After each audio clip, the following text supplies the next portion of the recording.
When dark things happen in our lives, we have the choice to let it overtake us, or we can transmute it and use that destructive power as a tool to create.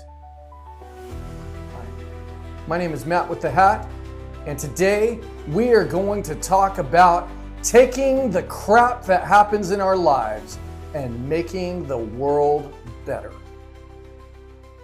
So, I've talked recently about having a seizure. I don't really talk very often about what happens psychologically.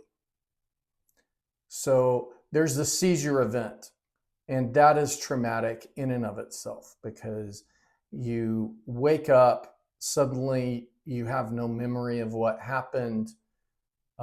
Water tastes really good, oddly. I always bite my tongue. I dislocate my left shoulder, and it creates the very present knowledge of how fragile my existence is, that at any point I'm one seizure away from death. And that's where it starts. Then as the week progresses, and it's usually a week or 2 weeks for me, I go into a recovery phase. And that recovery phase is where I may start to physically recover, and then there's an emotional thing where I hit this depression.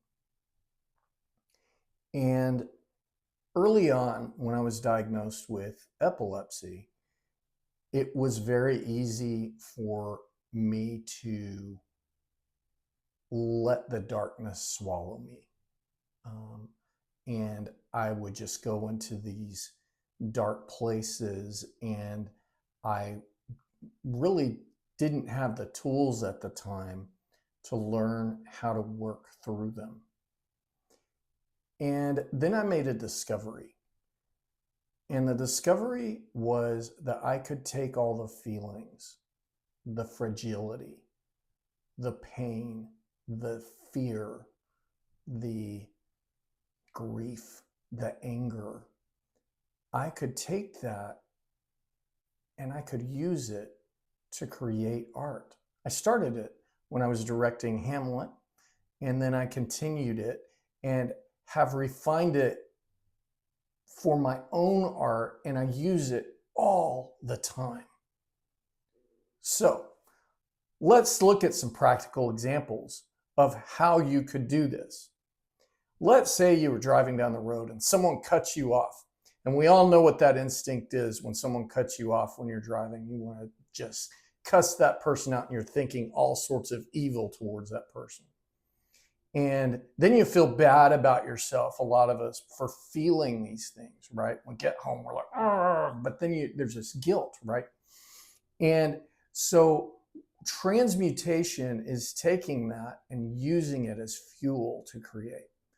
It is going, and if you're a painter, it is going, I can't stand that person, I'm so angry. And it's putting that on the canvas, and it's letting out your emotion in your art, writing that thing out, and go, and you're letting that emotion out. You're being authentic, and you are being present with that emotion.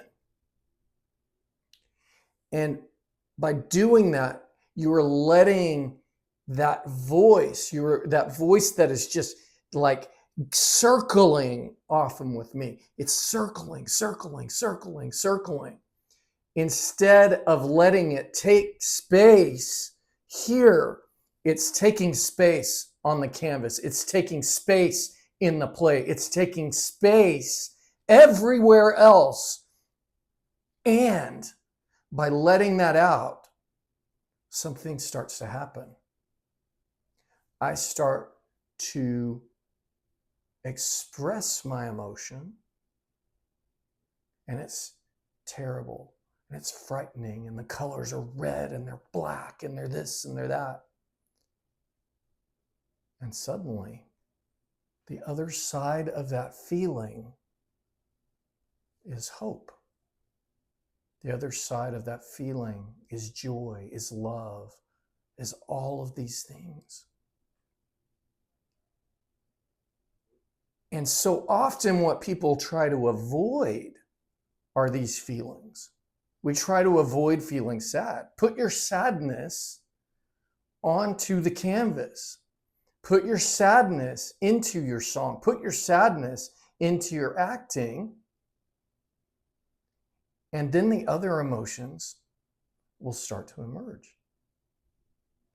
And we begin to build a layer on top of the anger that started our painting, the anger that started our play, the sense of justice that we needed. And now we start to add nuance to it. And now we start to tell compelling stories with compelling characters. But we never would have gotten there had we not expressed the initial impulse.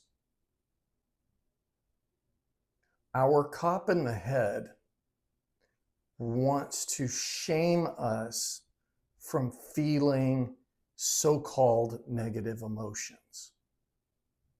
Our artist wants us to express them so that we can transmute destructive energy, things that can be destructive in our lives, into something constructive for society. Taking our feelings and putting them out there so that other people can relate.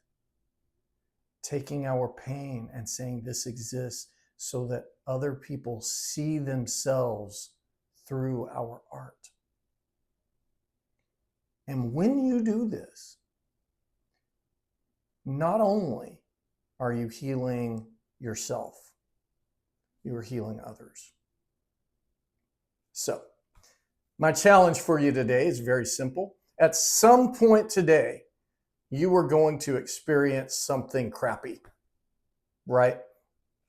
There is a very rare day where we have an absolutely 100% perfect day. My challenge for you today is to take that one crappy thing and to see what happens if you start to put those emotions into your art. See what happens. See where it goes. And let your instincts take over. And suddenly, your art is going to gain more power. You're going to have more creative flow, and you're going to get more access to all the other emotions. You are amazing. I love you. Have a beautiful day and keep making art.